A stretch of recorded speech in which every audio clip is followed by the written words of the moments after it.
In the works at Oxfam last fall, a worldwide campaign to show support for survivors of sexual assault and harassment. According to an internal email obtained by CBC News, it was to be called I Believe Her.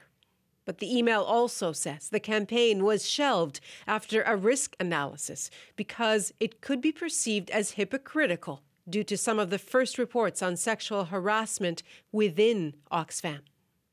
Those reports concerned Leslie Agams, a lawyer and once Oxfam's country director in Nigeria.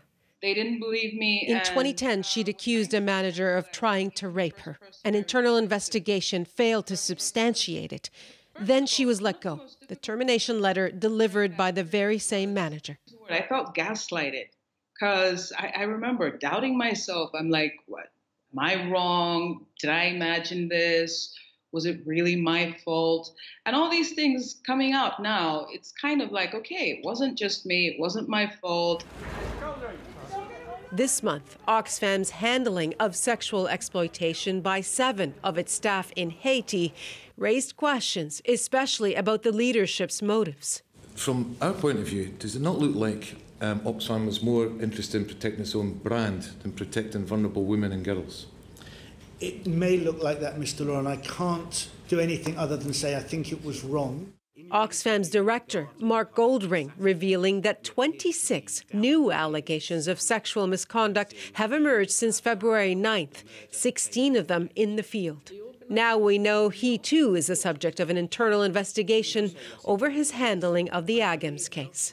The inquiry was sparked by a complaint from this former, long-time Oxfam employee who questioned the director's approach. I find it shocking. I find it amazing. And I cannot have confidence in a person who can reach that conclusion to lead an organization like Oxfam in addressing sexual abuse and harassment issues. I can't have that confidence. Oxfam Canada says the decision to postpone the I Believe Her campaign was due to a sense from Oxfam's partners that internal reflection on support for survivors was needed before we went ahead. And it's been costly.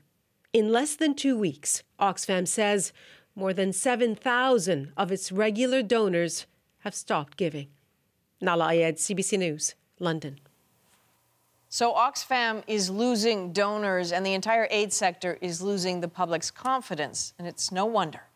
A new survey shows 124 staff from 16 leading international charities lost their jobs last year over sexual misconduct allegations. Some of those global aid agencies include Doctors Without Borders, Save the Children, and Care International.